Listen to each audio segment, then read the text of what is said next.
बिस्मिल्लाहिर्रहमानिर्रहीम। अस्सलाम वालेकुम डियर स्टूडेंट्स, हमने चैप्टर 5 स्टार्ट किया हुआ है और उसमें लास्ट टाइम जो हमने एसएलओ डिस्कस किया था वो था utilise the work energy theorem in a resistive medium to solve the numerical problem. Numerical problem solve करने के लिए आपने वर्क एनर्जी थ्योरम का इस्तेमाल करना है। और वर्क एनर्जी थ्योरम को कल हमने डिटेल में अंडरस्टैंड किया था कि जब भी किसी नेट फोर्स की वजह से वर्क डन की बात की जाएगी तो वो वर्क डन हमेशा चेंज इन काइनेटिक एनर्जी के इक्वल लिखा जाएगा। और अब अगर हमारे पास कोई कंजर्वेटिव फोर्स की बात की जाए तो कंजर्वेटिव फोर्स की वजह से जो वर्क डन है वो हमारे पास चेंज इन पोटेंशियल एनर्जी के बराबर होता है। लेकिन अगर वही कंजर्वेटिव फोर्स किसी ऐसे सिनेरियो के अंदर है कि वो एक नेट फोर्स की तरह से बिहेव कर रही है तो फिर उस केस में उसी कंजर्वेटिव फोर्स की वजह से जो वर्क है उसे आप चेंज इन काइनेटिक एनर्जी के बराबर भी लिख सकते हो, क्योंकि work done by net force is always equal to change in kinetic energy.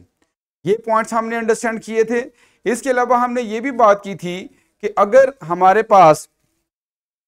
पास कोई सिचुएशन ऐसी है कि रेजिस्टिव फोर्स है कहीं पे और वहां पे आपकी अप्लाइड फोर्स भी है तो वहां पे आप अप्लाइड फोर्स का वर्क अलहदा डिस्कस कर सकते हो और रेजिस्टिव फोर्स जो कि सपोज करो फ्रिक्शन है तो फ्रिक्शन के वर्क को अलहदा से डिस्कस किया जा सकता है।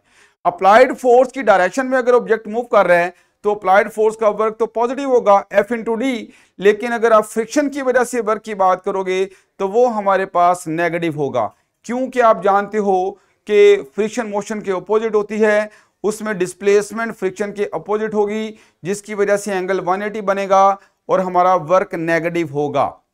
और उस जब भी कहा जाए वर्क डन बाय फ्रिक्शन निकालो तो हम -FD कैलकुलेट कर लेंगे। और अगर आपसे कहा जाता है वहीं पे नेट फोर्स की वजह से वर्क की बात करो तो वो आपके पास वहां पे नेट फोर्स को देखना पड़ेगा। नेट फोर्स अगर अप्लाइड फोर्स F है और फ्रिक्शन स्मॉल f है तो इस तरह से हमारे पास नेट फोर्स जो है वो capital F minus small f के बराबर आ जाएगी और इस नेट फोर्स का जो वर्क है वो हमारे पास चेंज इन काइनेटिक एनर्जी के इक्वल होगा और इस तरह से हम इनको यूज करते हुए अपनी प्रॉब्लम्स को सॉल्व कर सकते हैं। अच्छा, एक हम सिमुलेशन से भी इस बात को अंडरस्टैंड करते हैं कि जब भी आप कोई फोर्स लगाओगे तो काइनेटिक एनर्जी में कैसे चेंज आएगी। तो बेटा इसमें आप देखो जरा, यहाँ पे पहले एक सिंपल केस को हम अंडरस्टैंड करते हैं। यहाँ पे हमारे पास एक बात याद रखो, जो फ्रिक्शन होती है, फ्रिक्शन जरा स्लाइड पे आ जाइए। हाँ जी, आपको पता है जो फ्रिक्शन होती है ना, फ्रिक्शन ये बेसिकली एक तो डिपेंड करती है नेचर ऑफ द सरफेस कि हमारी जो सरफेस है वो कितनी रफ हैं, और इन रफ सरफेस की वजह से एक फैक्टर हम डिफाइन करते हैं जिसे आप कोएफिशिएंट ऑफ फ्रिक्शन कहते हो, उसे हम म्यू से जाहिर कर देते हैं। एक तो रफनेस ऑफ द सरफेस पे फ्रिक्शन डिपेंड करेगी और दूसरा ये जो सरफेस इन कांटेक्ट होती हैं जिनके बिटवीन फ्रिक्शन की बात की जा रही होती है वो एक दूसरे को कितना प्रेस कर रही हैं, एक दूसरे के ऊपर कितनी नॉर्मल फोर्स लगा रही हैं। और नॉर्मली वो जो नॉर्मल फोर्स होती है वो वेट की वजह से होती है, तो हम कह सकते हैं जितना ज्यादा वेट होगा नॉर्मल फोर्स की वैल्यू भी ज्यादा होगी। तो दूसरा फैक्टर यहाँ पे फ्रिक्शन की डिपेंडेंस का क्या है, वेट या नॉर्मल फोर्स, तो आप इसको mg भी लिख सकते हो यहाँ पे। इस तरह से फ्रिक्शन को अगर कैलकुलेट करना होगा तो हम म्यू mg के फार्मूले से फ्रिक्शन को कैलकुलेट कर सकते हैं। ये थोड़ा सा मैंने आपको बताया ताकि हम अपनी सिमुलेशन की बातों को इजीली अंडरस्टैंड कर सकें। जी बेटा, ये जरा देखें, यहाँ पे हमारे पास एक तो ये F अप्लाइड फोर्स है जो कि यहाँ पे गिवन है 20 न्यूटन। इनिशियली वेलोसिटी यहाँ पे 0 है और इस ब्लॉक की मास यहाँ पे 2 kg सेट की हुई है और फिलहाल यहाँ पे जो कोएफिशिएंट ऑफ फ्रिक्शन है उसको 0 लिया गया है। कोएफिशिएंट ऑफ फ्रिक्शन को 0 लेने का मतलब क्या है, इसका मतलब यह है कि यहाँ पे फ्रिक्शन अभी नहीं ली जा रही, फ्रिक्शन को इग्नोर किया जा रहा है, एक स्मूथ सरफेस की बात की जा रही है। अच्छा, इन वैल्यूज को हम यहाँ पे चेंज भी कर सकते हैं, हमारे पास ये ऑप्शन आ जाती है। यहाँ पे फोर्स को चेंज करना चाहो तो फोर्स भी चेंज की जा सकती है, मास भी चेंज की जा सकती है, इनिशियली ऑब्जेक्ट की वेलोसिटी जो होगी वो भी तब्दील की जा सकती है और इवन आप यहाँ पे फ्रिक्शन को भी इंक्लूड कर सकते हो। खैर मैं अभी फ्रिक्शन के बगैर यहां पे डिस्कशन की बात करूंगा। बेटा इसमें आप एक और चीज नोट कर रहे हो, आपको ये टू बॉल्स नजर आ रही हैं, एक बार काइनेटिक एनर्जी के लिए है और एक बार थर्मल एनर्जी के लिए है। ये थर्मल एनर्जी कहां से आ गई? लास्ट टाइम हमने ये डिस्कशन की थी कि जब भी कोई फ्रिक्शन के अगेंस्ट वर्क होता है तो उस वर्क की वजह से हीट प्रोड्यूस होती है और उस हीट को आप थर्मल एनर्जी भी कहते हो। तो thermal energy basically work done against friction की मेजरमेंट है। थर्मल एनर्जी क्या है? वर्क डन अगेंस्ट फ्रिक्शन की मेजरमेंट है। तो ये यहां पे आप इसको भी देखोगे कि जितनी भी इसकी वैल्यू होगी वो आपको बता देगी कि फ्रिक्शन के अगेंस्ट कितना वर्क हुआ है। ले बेटा इसको हम स्टार्ट करते हैं। इनिशियली यहां पे मैं इसको अगर मूव करवाना चाह रहा हूं तो इनिशियली वेलोसिटी 0 है, ठीक है, और फोर्स यहां पे 20 न्यूटन है। अब मैं क्या करता हूं कि यहां पे इसको मूव करवाता हूं। आप ये देखिए इस फोर्स लगाने पे इसकी स्पीड बढ़ती जा रही है और डिस्टेंस कवर्ड भी इंक्रीज हो रहा है। अगर मैं इस डिस्टेंस को थोड़ा सा पीछे ले आऊं, सपोज करें कि 10 मीटर डिस्टेंस पे मैं इसको एडजस्ट कर दूं,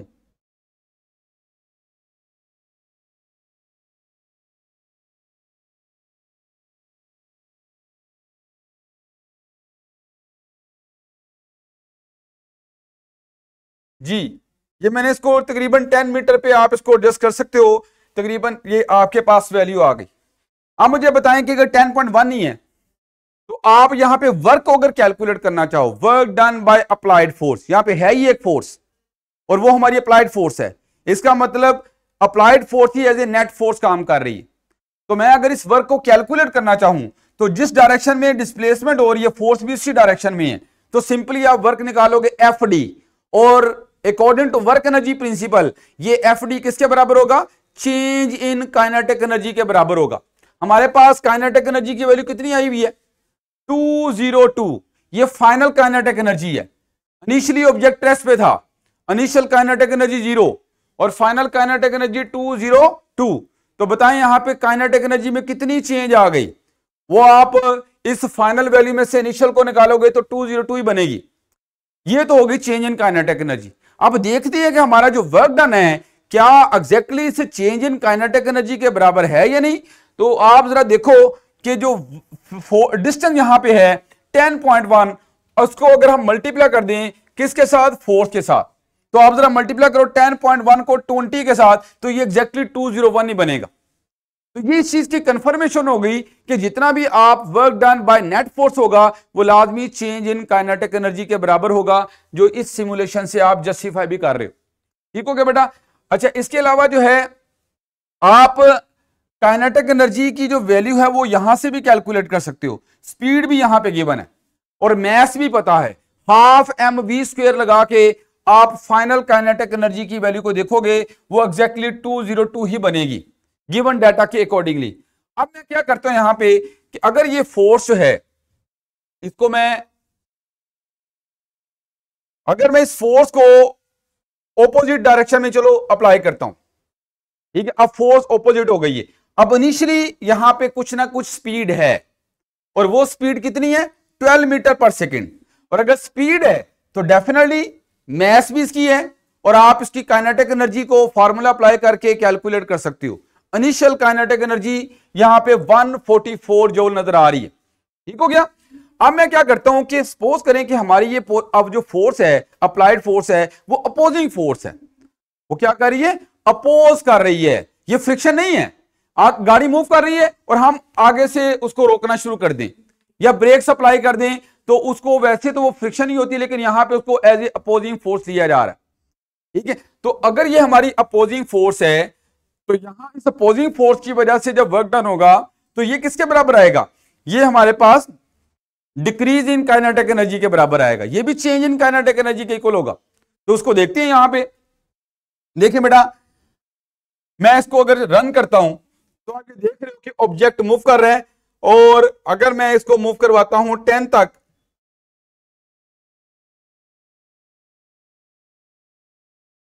चलो यहां भी आप देख लो, इसको आप इजीली इसको अंडरस्टैंड कर सकते हो। ये थोड़ा टाइम को इसको यहां से एडजस्ट कर लेते हैं।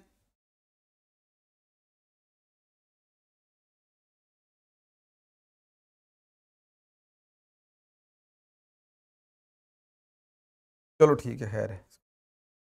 अच्छा, इसको थोड़ा हम टाइम को रिड्यूस कर लेते हैं, 5 पे चलो ले लेते हैं डिस्टेंस को। ये जरा देखें, यहां पे आप देखें हमारा जो डिस्टेंस कवर्ड है इस अप्लाइड फोर्स के अगेंस्ट वो कितना आ रहा है, 5। आप इस 5 को इस अप्लाइड फोर्स से मल्टीप्लाई करो, 5 इंटू 20 कितना बन जाएगा, 100। इसका मतलब 100 जूल यहां पे वर्क हुआ है। अब 100 जूल वर्क की वजह से अगर आप काइनेटिक एनर्जी की चेंज को देखना चाह रहे हो तो वो भी जरा देखते हैं। बताओ इनिशियल काइनेटिक एनर्जी कितनी थी, यहां पे 144 थी, ठीक है। और जबकि हमारे पास फाइनल काइनेटिक एनर्जी कितनी आ गई, 145। इन दोनों का डिफरेंस लोगे तो ये अप्रोक्सीमेटली कितनी बन रही है, 100 जूल आ रही है। तो ये एक चीज आपने सीखी कि जब भी आप work done by net force देखोगे, अगर वो अप्लाइड फोर्स ही चाहे है, तो उस केस में हमारे पास जो वो वर्क डन होगा that will be equal to change in kinetic energy. इसमें आप फ्रिक्शन को भी शामिल कर सकते हो और फ्रिक्शन को इन्वॉल्व करके भी आप इस चीजों को अंडरस्टैंड कर सकते हो। अब हम कुछ न्यूमेरिकल प्रॉब्लम की तरफ आते हैं, स्लाइड पे।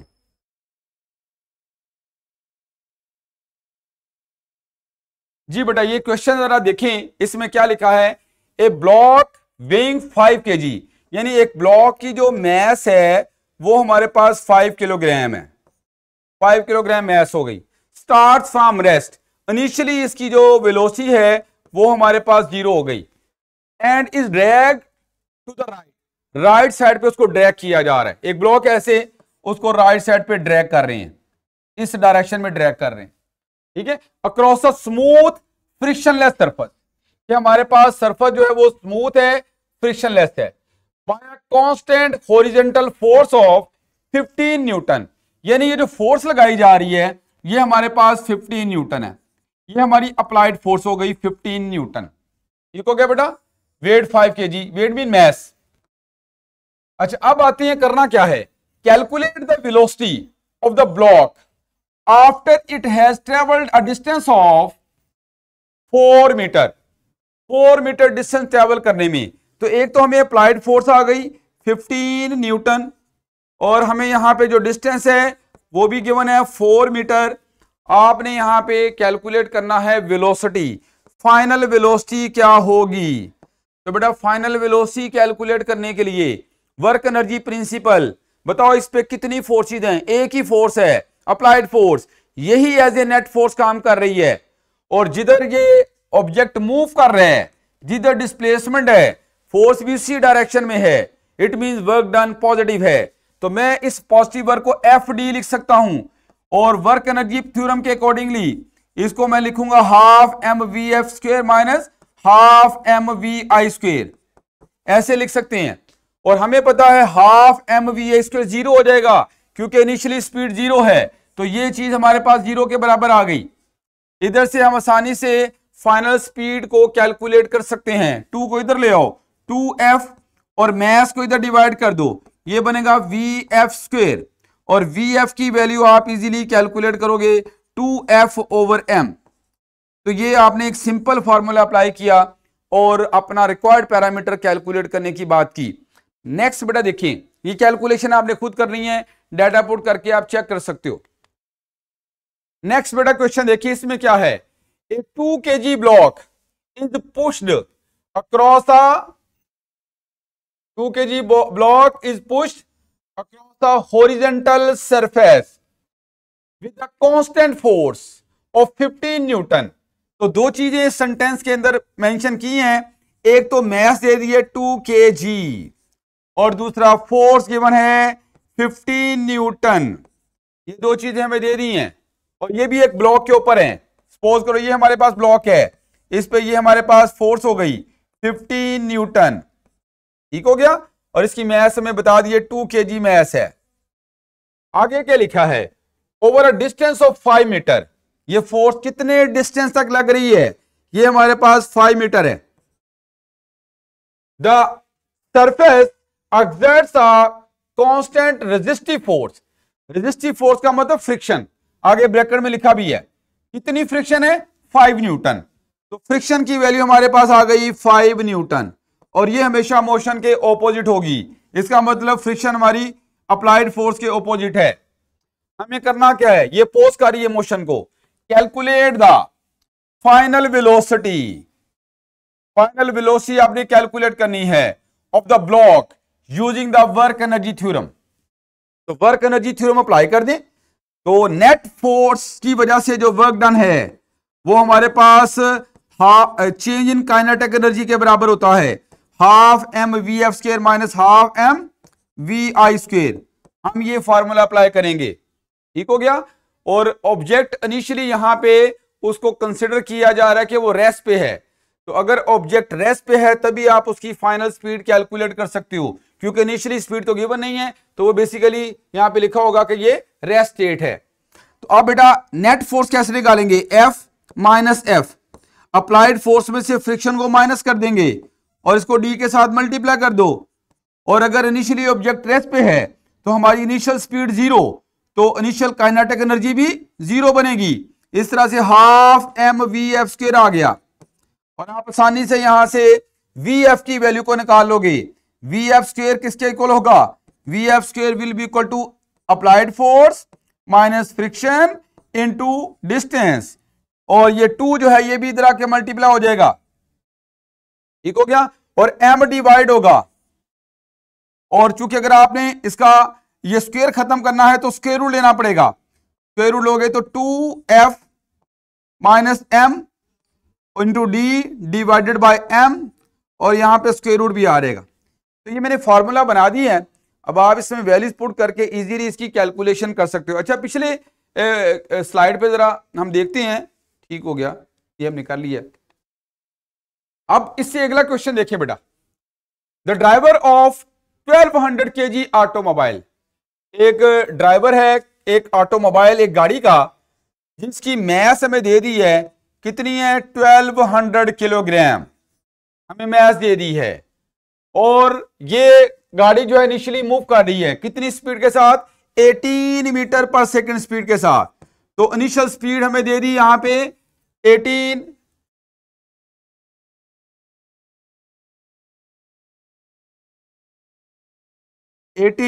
मीटर पर सेकंड, ये हमें इनिशियल स्पीड गिवन है। क्लियर हो गया बेटा। इसके अलावा हमें क्या गिवन है, द व्हील्स लॉक्ड, ब्रेक्स लगाई जाती हैं और ऑटोमोबाइल जो है फाइनली रुक जाती है, और कितने डिस्टेंस के अंदर रुकती है, वो डिस्टेंस हमें गिवन है 25 मीटर। तो 25 मीटर डिस्टेंस आ गया, और अगर ऑब्जेक्ट रुक गया है तो फाइनल स्पीड क्या होगी, 0 होगी, ठीक हो गया। इसके बाद हमने करना क्या है यहां पे, what work is done on the automobile by the frictional force exerted by the road. तो हमें यहां पे work done by friction calculate करना है।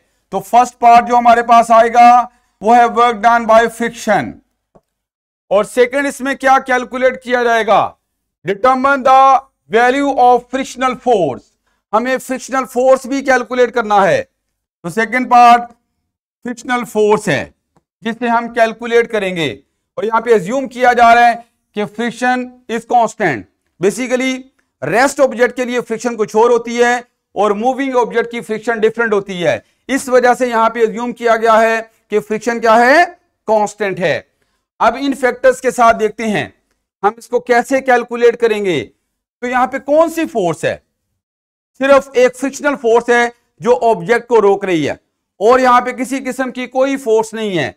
तो फिर यहां पे वर्क डन बाय फ्रिक्शन है, और मैंने आपको बताया हुआ है वर्क डन बाय फ्रिक्शन कैसे कैलकुलेट करते हैं, माइनस एफ इंटू डी, और इसको किसके बराबर लेंगे, ये समझ लें कि फ्रिक्शन यहां पे नेट फोर्स है, और नेट फोर्स का जो वर्क होता है वो हमेशा किसके इक्वल होता है, चेंज इन काइनेटिक एनर्जी के बराबर है।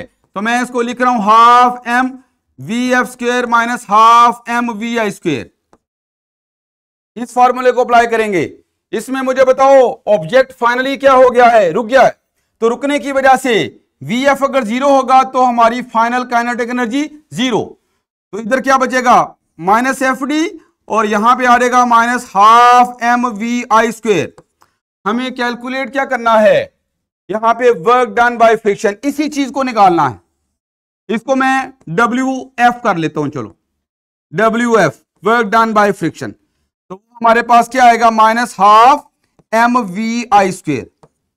इसमें मैथ्स की वैल्यू पुट करें, मैथ्स हमारे पास कितनी है, यहां पे 1200 है, और वी आई की वैल्यू हमारे पास कितनी है, 18 है। इसकी कैलकुलेशन आपने करनी है।